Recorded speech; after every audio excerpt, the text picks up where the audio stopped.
out, so we just don't even look that way. You just keep your focus here.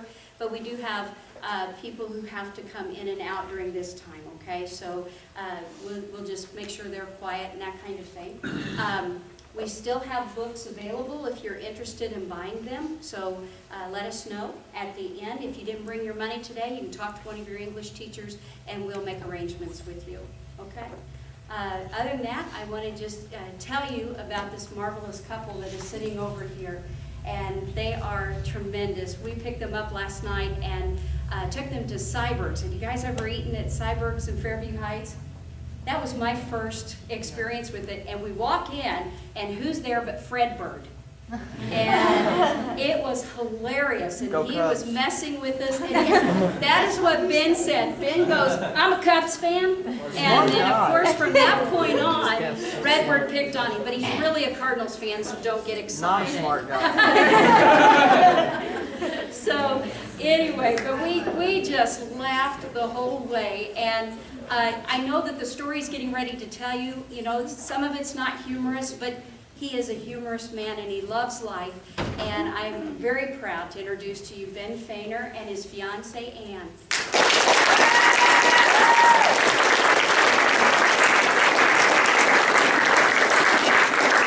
Good afternoon. Thank you so much for inviting me, Lisa. We've had a wonderful group of young people here this morning. And I'm sure that you guys are going to be equally as great because you're from the same building here. I want to tell you something. The group that was here this morning was the greatest group I spoke to, and I'm speaking to a lot of groups. And each group that I speak to gets greater, so you may outdo the other guys. So I tell you, it's been a real pleasure.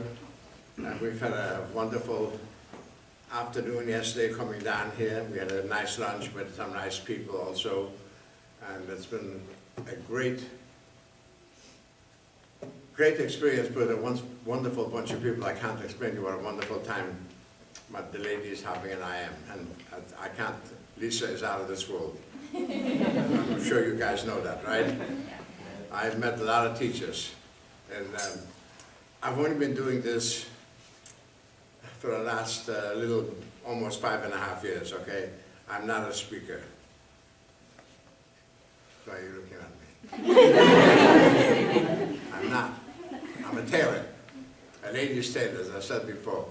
But I had a lady by the name of Marcia Rosenberg that talked me into doing this. And she said, Ben, you will be the greatest in the Holocaust Museum. So she bugged me, and I gave in, okay? I was going to turn the hose on her, but I didn't. So I took her advice, and I became a speaker, and I do quite a bit of speaking in the Holocaust Museum in St. Louis. I'm sure you've heard of the Holocaust Museum, right? Around the country, we have 25 of them. So I am one of the, from what they tell me, I am the youngest Holocaust survivor left of speaking. All the others are kind of fading away. But I'm still here, and I'm 39. On one side.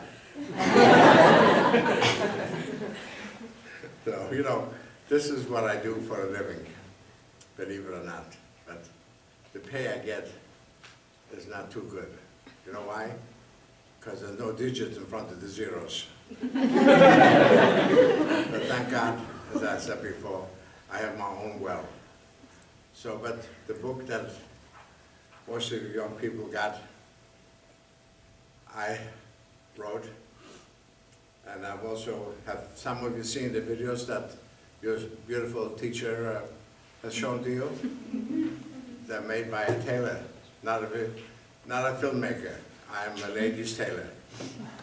So this is what I did. And the video also, you've probably seen the 2 short ones, am I correct? Yeah? But you have yet to see the horror, which is a 1 hour. Lisa, where are you, dear? How much have you shown of the 1 hour?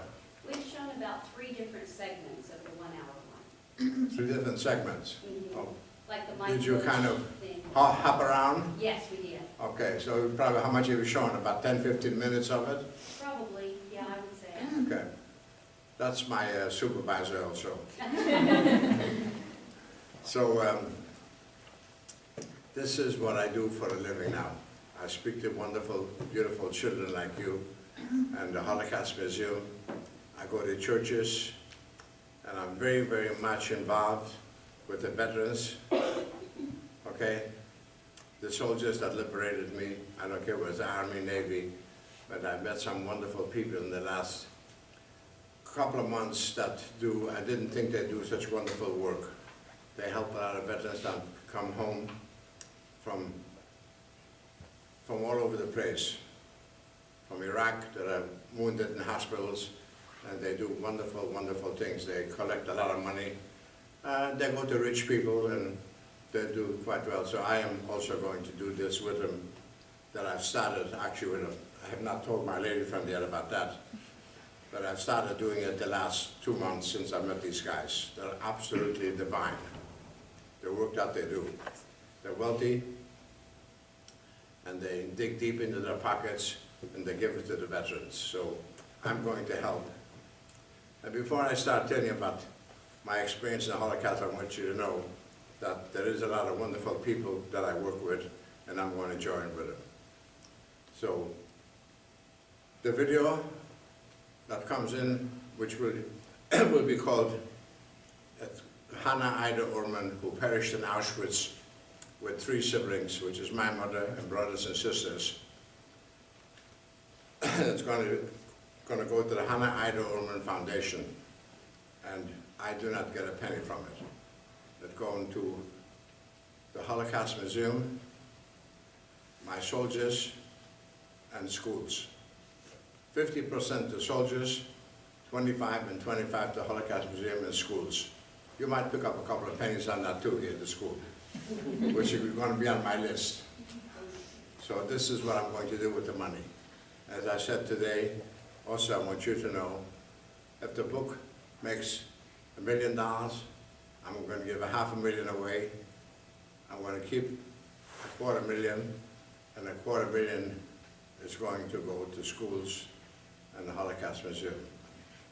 But if I make enough money otherwise, then I might give more away, because I also have a well. So I'm in fine shape. I won't go hungry. So this is what I'm going to do, and also I want you to know that I've only been doing this about 5.5 years, so, and this is going to be my life until I see the Almighty from now on. My doctor told me I got 40 years to go, so maybe 39, maybe 40 years, and then this is where it's going to be, and I wish you a lot of good luck.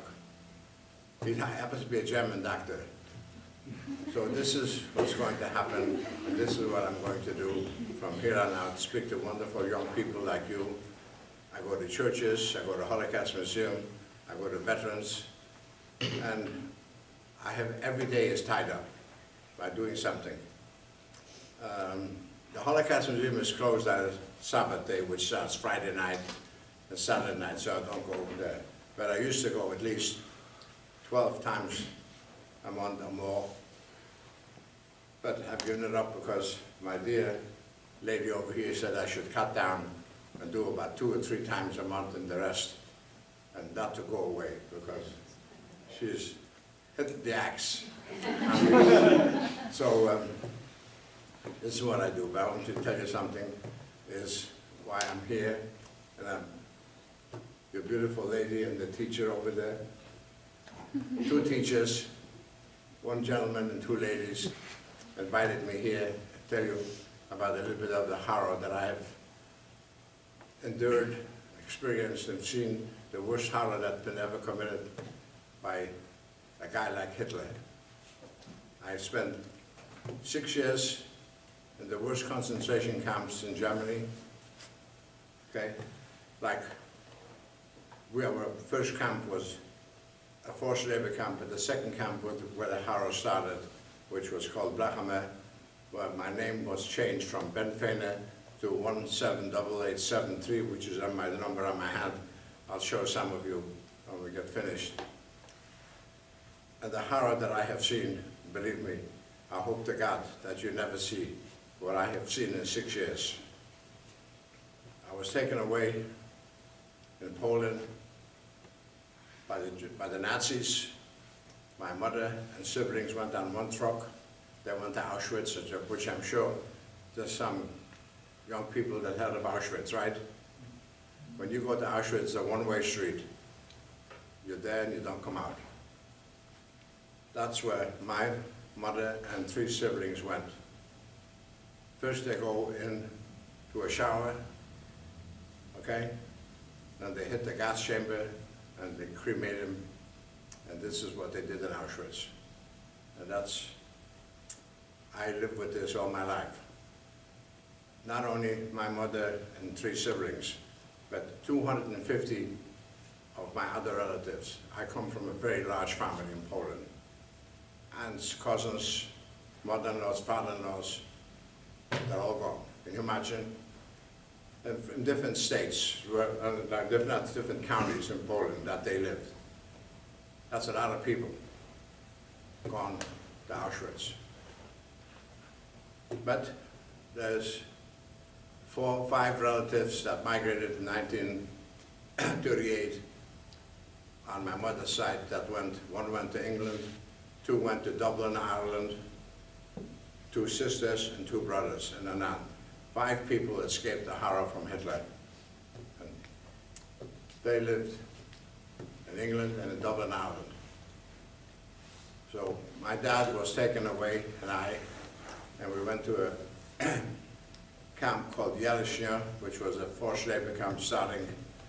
And it started off, the people that had a trade, the Germans used the best way they could to make use of them. My father was a tailor, and he made uniforms. So he made uniforms for the German army, and I used to clean and do things like that. But I didn't do too much at that particular camp. We were there for 1 year. Then we went to a place called Blachame, and that's where it started. I no longer wore civilian clothes. I'm sure some of you have seen some of the concentration camp uniforms, have you? The blue and white stripe. We got that, and I got my number on my hand, which is 178873, and this is where they started. The tower, the wire fence got taller, lookout towers with machine guns, and this was the start of the concentration camp. And believe me, we're getting rough on a lot of guys, but I didn't do too much. They used me in the offices where they had, and I used to clean, shine boots and things like that. And as my dear lady has reminded me, which I often say, but sometimes you can't crowd in everything. I used to clean the place, and sometimes I had sticky fingers. There was an empty pack of cigarettes and maybe a sandwich left. I used to stick it in between my pants. And at night when I was taken back to the camp, I used to give it to the guys because the food was very, very little. In the morning we go out, we didn't get anything. When you come back, you stood in line for a bowl of soup that they used to dump in with a truck into big containers that they had a special way of cooking. And sometimes at the end of the line there was nothing left sometimes, and I didn't get anything. So this was Blachame starting off the concentration camp. We were there for 1 year. And from there, we marched to Buchenwald, which I'm sure some of you heard Buchenwald. Anybody did? No? Nobody heard of Buchenwald? Oh, there's a lady did, right? Buchenwald was the worst concentration camp in Germany. The only difference about Buchenwald, there was no gas chamber. It was a part of also Auschwitz. Buchenwald had 15 colonies that they called of concentration camps. It was the largest concentration camps in Germany.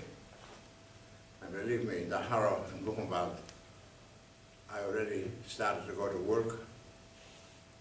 We used to sleep in bunk beds, sometimes 2, sometimes 3, sometimes 4 guys in a bunk bed. They were oversized bunk beds. All the buildings were all the same in every concentration camp in Germany. They were built like they were cut from a die. Went to work, hail, rain, or shine, no matter what it was. Get up in the morning at 3 o'clock, you stood in line. An hour later, you marched out. If you can walk, you made it to the factory, and if you drop, they feel like giving you a bullet in your head and leave you lay on the ground, that's what you get. You have to be able to walk and have strength to work. Other than that, you're a dead duck, if you can't do that. This went on for a long time. Every day, the same thing. I had a friend of mine, I have to tell you this, who helped me write the book. Kind of the way it should be done. She wanted to make a lot of changes, and she said to me, Ben, I don't believe all you're telling me. You mean to tell me you had no radio, you had no newspaper, you didn't know what goes on? I said, you gotta be crazy. She said, I don't believe it. I said, okay, you don't believe it, you don't believe it, what can I do it anyway? So I dumped her. You know, she's going to tell me the story that I have witnessed in the horror in 6 years that she doesn't believe, so down the road she went. As a matter of fact, she helped to write a book for a very good friend of mine, but mentioning no names, but I said, don't worry about it, I will need you. I said, I'm looking for somebody to write my book. And I said, awesome, that's my story, and every word that's going to come out of my vocal cords is going to be the truth and nothing but the truth. And this is the way I want this book to be. So the book that you have, those are my words. The only thing the guy helped me to correct was to make sure I enunciate everything properly, because I didn't go to school here. I'm not a college graduate, I have high school, self-educated. So I needed a fellow by name that you'll see in front of the book. You'll see his name, Mark. And he helped quite a bit. But everything in the book is mine. So anyway, we're getting away from that. So the Buchenwald, I want to tell you something. I lived in Block 15. And I want to tell you something, the horror that I have seen, the horror that I have listened to at night. I've heard guys shoved into the crematorium, and they were alive, but they couldn't stand, they couldn't walk, they couldn't do anything. So the only way, they used to say, special guys shoving them day in and day out. I'm sure some of you young, wonderful people have seen some of the stacks of bodies in Blachhammer and Buchenwald, have you? Yeah. Anybody did? Yeah. Who did? Yeah. Huh? This was either the Block 15. The bodies used to be stacked up this high. And sometimes I used to say, am I going to be there? Oh no, I'm not going nowhere. I'm going to survive. And believe me, it took a lot of courage on my part. Because I was separated from my father, and I was on my own. And believe me, it was tough. But I made every day count, because I wanted to survive. I want to tell you something, it took a very, very strong person to survive Buchenwald. One of the worst things that I didn't mention before here, I used to sleep with 3 or 4 guys. Sometimes I'd wake up in the morning and I would say, Dave, are you awake? Dave was as dead as a duck, pushed it, gone, or the next guy. They'd be dying. Every other night, somebody would kick the bucket in the bed. They couldn't take it. You have to be strong, and believe me, if you're not, you're gone. If you didn't die of starvation, and you couldn't walk and you couldn't work, you died either going to the factory or coming back from the factory. This was the horror that I have seen in 6 years, believe me. Buchenwald was one of the worst camps of all the camps in Germany. Like the only thing is Auschwitz, they used to gas them first before they get hurt. They didn't have no factories close by. So this is the experience, and I hope to God that you'll be able to sleep after what I'm telling you at night. That the horror that I have seen, believe me, I had many, many sleepless nights. But you know something? I'm a survivor because I love my life. I love to have a good time and I like to enjoy myself. So I'm here to tell you, but let me tell you something. The horror is still with me. I've been only doing this for about a little over 5 years. And I speak to wonderful young people like you, and I tell you, that gives me the greatest pleasure because the book says silent for 60 years, right? You have the books there, bunch of you, right? I was silent for much longer than that. But I talked to a lot of my friends and they said, Ben, don't say 65, don't say 70. I said, leave it at 60, it's good enough. I said, okay, I left it at 60. So what you have in the book, believe me, I have wrote this book. That's came out of my vocal cords, put on a paper, then on a computer, and every word in it is the truth and the gospel truth, because I do not lie with the horror that I've experienced in 6 years. So this is the only reason I'm doing this, to make sure the young people that I speak to, that they know the horror that can happen in a lot of countries, and Arabic countries, and Ukraine, that's happening now in a lot of other places, that it doesn't happen, that you know. But this is America, so. But I think young people should know, like you, how great we have it here, including me now, and how great my children have it.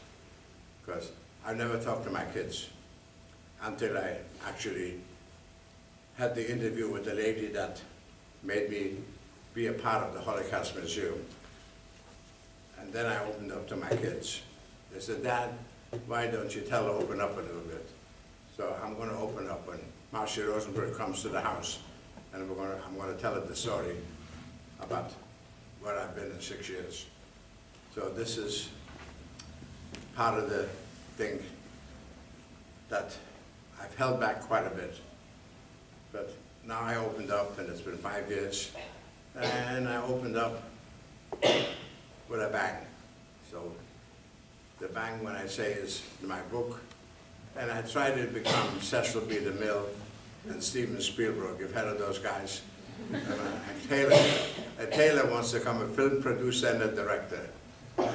So I did that. And it's doing well. But I speak in the Holocaust Museum quite a bit. I just got off speaking to a bunch of people in Wentzville, Columbia, Jefferson City. In the last 2 months, I probably spoke to about 2,500 people or more, but most of them are all youngsters. I don't speak too much to adults, because they kind of know, but I do maybe once every other month or something. There's some adults that come to the museum that I do, and I do go to churches and all that. So this is what I do every day, every week. The only rest I get is Saturday.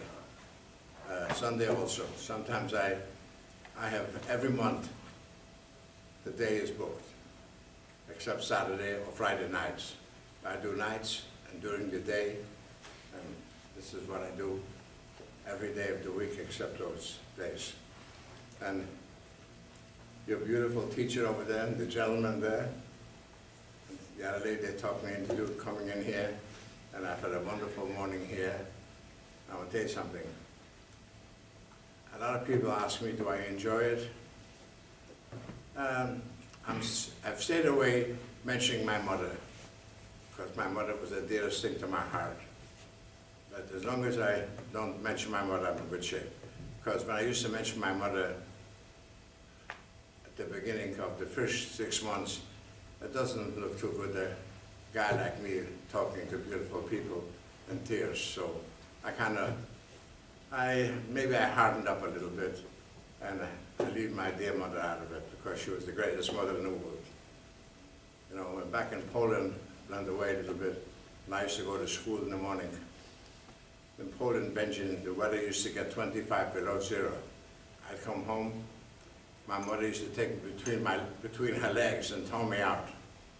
So this is the kind of mother that I had. So, you know, so this was Poland.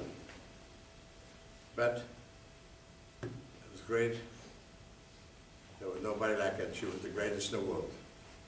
So, but now and then, you know, I have to mention this. Sometimes I blend away, but I had a wonderful, wonderful mother that beyond words. But the horror went from one to the other. We went from Buchenwald, we marched to Flossenburg. Flossenburg was the same way as Buchenwald. Get up in the morning at 3 o'clock, march to the factory, come back, stand in line for a bowl of soup. But I don't believe I've seen a piece of meat in maybe in 4 years.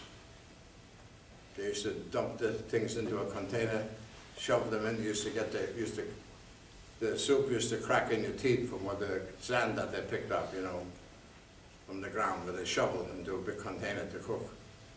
So this is some of the things that happen in every camp. Flossenburg was also very, very tough. We stayed there 1 year, then we marched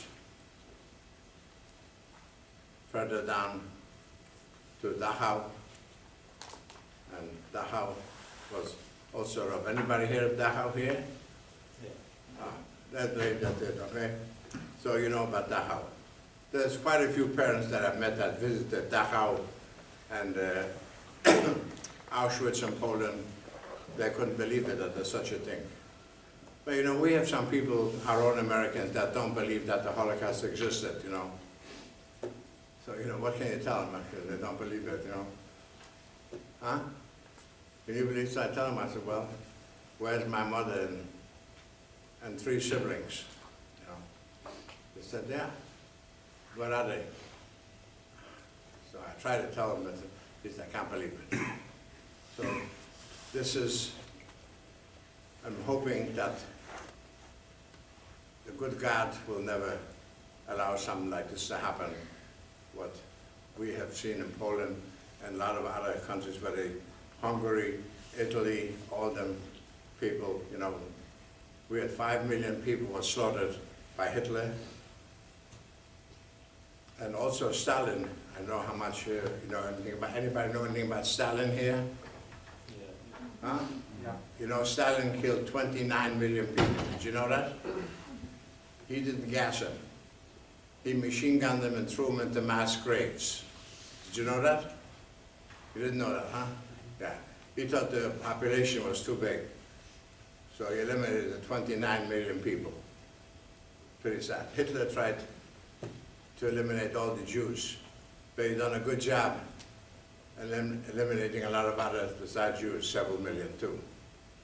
But you know, the Jews are not any different than anybody else. Believe me, I have the same equipment you have. Not for nut, both for both. The only thing different about me, I'm a Jew. Some of you are Protestants, some of you are Catholics. There's no sign that it says what you are, right? I believe in God just like you do. The same guy, or the same woman, we don't know. Huh? Could be either one, you know. So, but other than that, I have spark plugs, I have a carburetor, I have a filter, just like you have. So this is, you know, believe me, a lot of people think that Jews are different. And we have somebody, one day maybe you've seen it, your beautiful teacher, I left a video with her, right? That we have a German scientist, his name is Mangala. And he and his hench people, also some of the ladies and some of the guys, they had a special table, and they took, might have been one of my children. They used to take children apart. They thought, especially Jewish children, they thought that Jewish children had different components in their body. Believe me, no different. The only thing that's different about some people is they believe in God. We all have the same God too, but we have amongst us probably some Protestants, right? Different kinds of Protestants, Catholics and all that. They all have the same equipment. But what you have in your heart is your business, okay? I happen to be a Jew. I'm a good guy, never harmed anybody. So Hitler thought he wanted to do away with all the Jews. He done a good job. 6 million of us went. They didn't get me. He didn't get a few others, thank God. But believe me, we're all wonderful people.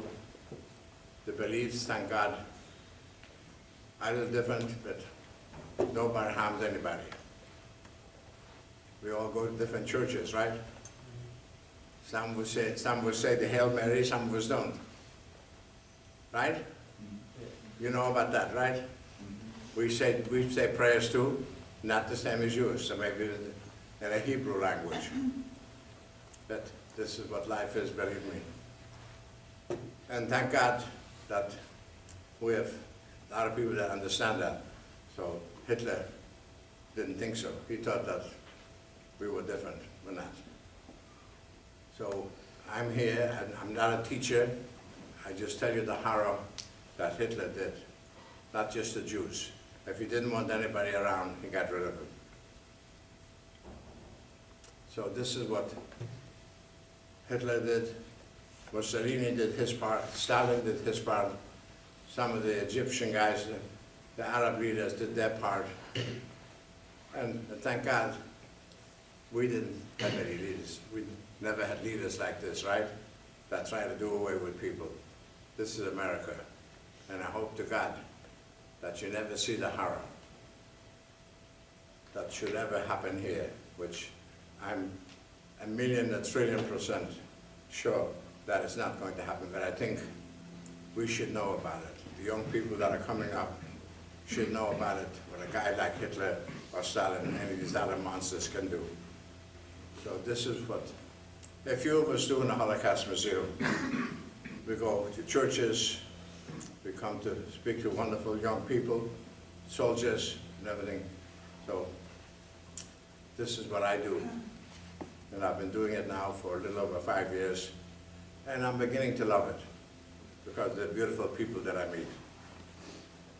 So, but life has been very good to me, but also when my wife passed away, I moved to Florida. I was there for about maybe a little less than half a year or so, and I happened to meet a rabbi. I mentioned this to some of the children before because I think it's very, very interesting. And I asked him would he bar mitzvah me. How many young people know what bar mitzvah is? Huh? Yeah. You do? Huh? When a young man becomes 13 years of age, he becomes a man at 13. So when I was 13, I happened to be in Buchenwald. So when I was liberated in 1945, on the 23rd of April, in the pouring rain, in a town called Cham, Germany, I was liberated by the American forces of the 26th Infantry Division of the United States. And amongst them was a gentleman by the name of Norris Nims. So it happened, and I told my rabbi all about this, and I said to him, I said, Rabbi, I'd like to be bar mitzvah. He says, you're crazy. You're 74 years old. You're going to get bar mitzvah at 74 years old? I said, yes. You're crazy. Why? What's wrong? Why won't you bar mitzvah when you're 13 years old? I told him I was in Buchenwald. So I had to raise the sleeve of my hand, and I showed it to him. He said, how come you never told me all this? I said, Rabbi, I told you before. I never opened up, I never talked to anybody. So anyway, I was bar mitzvahed, and it was all over the papers in Florida, West Palm Beach, Boca Raton, all over the place. And the gentleman happens to read the paper by the name of Norris Nims, and he saw the paper. Top of the paper said, Holocaust survivor liberated in Kam, Germany, Bar Mitzvah at 74 years old. So Norris Nims calls me, and the phone rings, and Mr. Nims says, may I speak to Mr. Bernard Fainer? I said, this is he. He said, my name is Norris Nims, and I happen to read the West Palm Beach paper. He says, it says Holocaust survivor, Bar Mitzvah at 74 years old, liberated Kam, Germany. And I am the guy that liberated you. So I almost keeled over. I said I knew I asked you would before, but maybe I'll leave that off. So I said, I don't believe it, sir. He said, so he repeated himself. So anyway, I thanked him for it, blah, blah, and I said, where do you live? I said, I'm in Wellington. He said, where are you, sir? He said, I'm in Okeechobee. I said, can I come over? He says, I'm waiting for you. So I met this old man. He was 94 years old then. Hugged me to death. And he sat down, he said, do you drink a beer? I said, sure, I'll drink a beer. I'll drink a few beers. So we chatted till about 2 o'clock in the morning. And of course, we were friends. But before he passed away a year and a half ago, I called him up and I said, I'd like to make a video and tell the story of how we met and all that, which your teacher has it here, right? Right, and they've seen. And you'll probably see it, and he told the story, how he met me and how it happened and all that. So this was probably one of the greatest things that ever happened to me.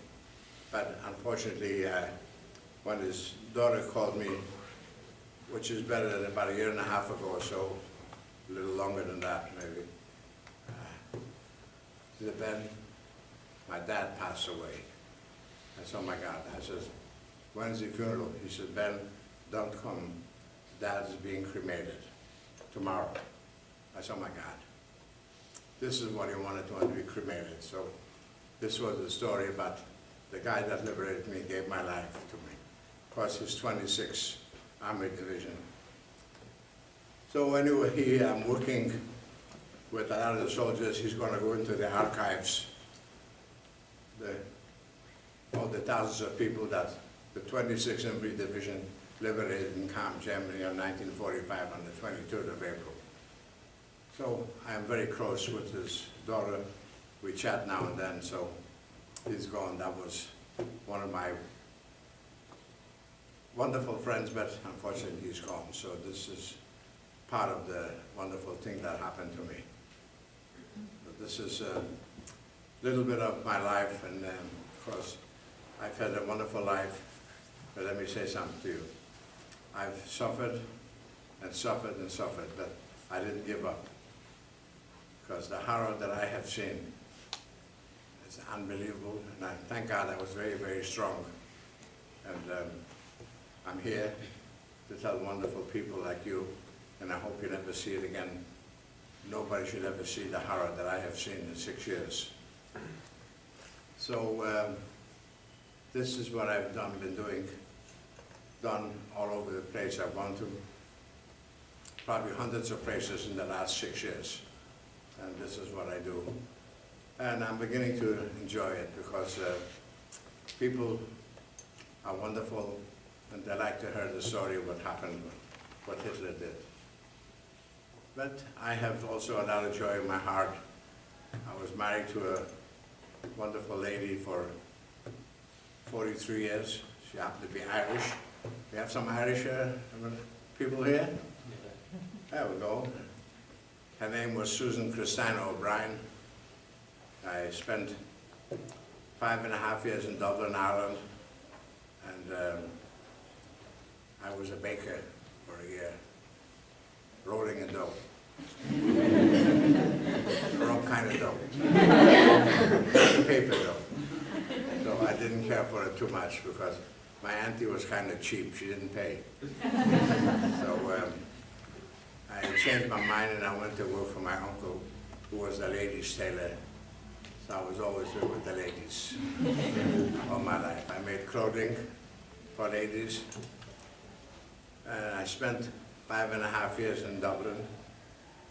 I got married, and I decided to make a new life. So I told my lady, would you like to migrate? She says to me, migrate, where? I said, I'm thinking about going to America. You are? I said, would you like to come with me? She said, I don't know, I have to ask my parents. So she asked her parents, her parents were past the 80s, you know. She said, yes. So I said, great. So I went to the American Consul, and the gentleman says, sit down. He says, what can I do for you, young man? I said, we would like to migrate to the United States. He says, where was the lady born? I said, right here. And where were you born? I said, in Poland. He says, forget it. I said, why? I said, you're a communist. I couldn't even spell communist at that time. That's the truth, that's the gospel truth. He says, why can't I go? He says, you're a communist. You know what a communist is? I said, I haven't got the faintest idea. I was only about, I was even about 19 years old or so. You know? I said, why? He said, well, I can't. I said, you're a communist. I said, well, okay, so I guess I can't go. So I went home, and the following day I called up my lady friend, Susie. I says, we're going to go to see the Canadian attaché. She said, okay. We went to the Canadian attaché, which is the Canadian consul. They call it attaché. Sat down, and the gentleman said, what can I do for you? I said, we would like to migrate to Canada. So, and the lady, I said, she also. Wonderful. You're born where?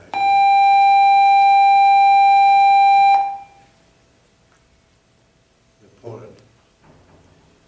Okay. Wife is Irish. I said, yes. He said, well, you can go to the United States because you married an Irish lady, and you can go on the Irish quota. So I went and got myself a little money. I borrowed here and there, and got myself a ship, and we migrated to Canada, to America, I should say, in Canada. And here I am. I've been here since 1957, became a citizen in 1962, and I've lived the life of Riley. Believe me. I have 7 children, 8 grandchildren, and 3 great-grandchildren. But they're all leaving me alone. They're great kids. I have a life to live. I see them every now and then, you know, they're great kids, but I made my life, they're making their life, and they're doing quite well. But I do see them quite a bit. So this is some of the things that I've been doing for the last 5.5 years, and I'm enjoying it. And I've talked to wonderful young people like you. So this is some of the things I do. The book is doing well, and everything else, the video is going to do quite well. And this is what I do for a living right now, and I'm doing quite well. But I don't need the money from anything because, as I said, I have my own wealth. So thank you so much, and I hope you have a wonderful, wonderful life, and I hope you never see the horror that I have seen in 6 years, believe me. So, thank you. If you have any questions, I would love to answer you. Anybody's got some questions? Yes? What was your life like before you were taken to the camps? Where, in Poland? Yes, what was your life like then? Well, I get up in the morning, I go to Cheder, which is a Jewish school to learn Hebrew. I spent 3 hours there, then I went to regular public school. When I come home, my mother would have something, you know, to eat, and day in and day out, the same thing. Life in Poland was never like in America. I had shoot at the Express in the morning to go 2 miles to school in the 25 below or 20 below zero, whatever weather, and we didn't have the facilities like we have here, bathrooms, showers, and all this, hot tubs. You know, I had an outhouse. And 25 below zero, you go out in the outhouse, and you watch them call and be freezing off while you're in the outhouse. Believe me, that's the gospel truth. Okay, so this was my life, okay? And believe me, not just mine. Most of the people that in that kind of town where there was no hot or cold running water, I used to carry when I was 6, 7 years old. I had a thing I used to put in a crossbar, and I go to get buckets of water so my wife can cook. My mother can cook, not my wife. So this is what kind of life I had. How about that? And how old were you when you were taken? 9 and a half. Yeah, 9 and a half years old. But I was a big kid. I was probably 2 inches shorter than I am now. I'm 5'8", so about 5'6", and I was a big kid. My dad was probably about 6'8", 6'7". He weighed about 250 pounds. You know, he was a big guy. So that was Poland.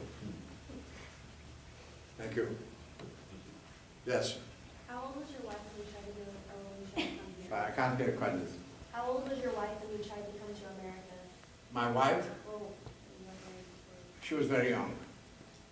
So I've been here since 1957. She passed away in 1995. So she was in her early 40s. Yeah. Yeah. She was a nice Irish lady. But, you know, life goes on. I have a nice lady now, you know.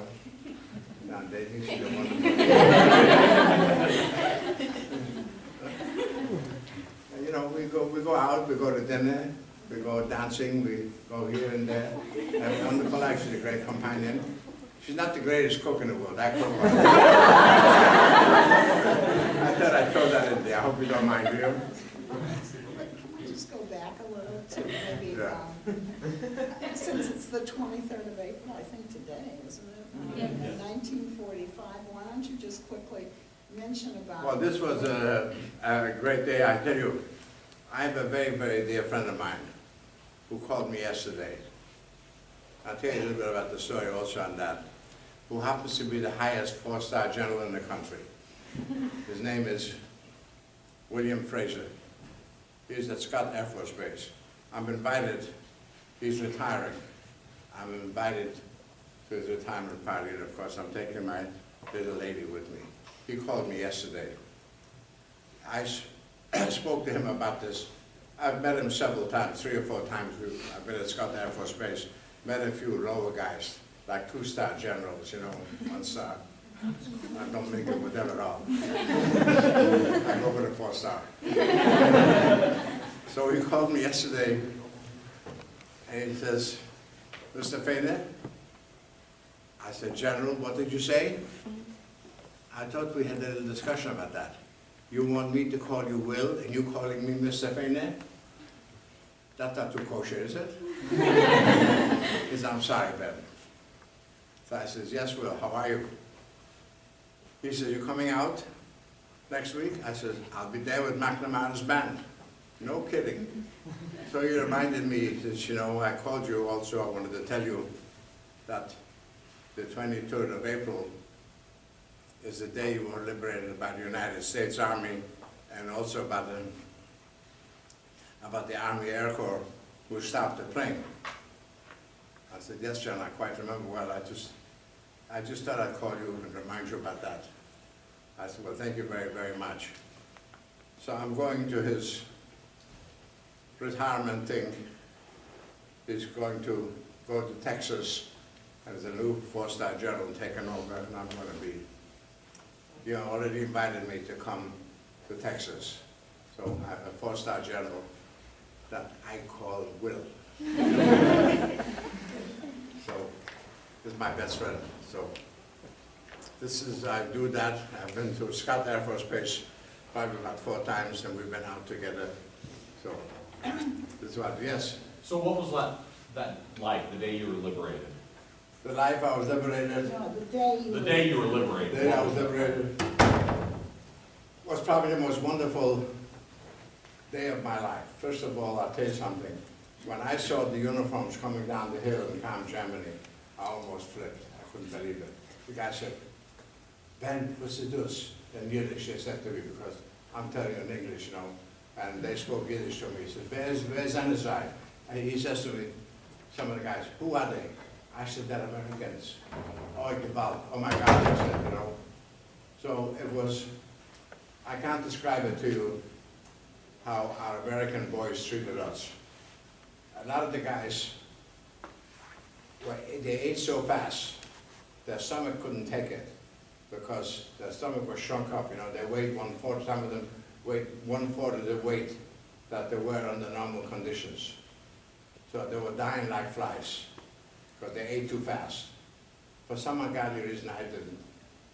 So that was the days, but it was absolutely, I can't tell you the way they treated us and the way they took care of every one of us, thousands of us, like we were babies. That's the only way I can describe it to you.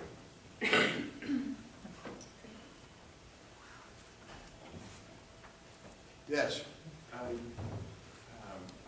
Our teachers told us after the war you taught yourself English. After the war, he's asking, you taught yourself English? And where did you? Yes, I taught myself English, yes. I went from the library to the bedroom, from the bedroom back to the library. My wife, at that time, my girlfriend, she helped me quite a bit. And my English, every time I used to have a date, when I was dating her, I had to rehearse my words for several days, because I used to meet on Saturday, we go dancing.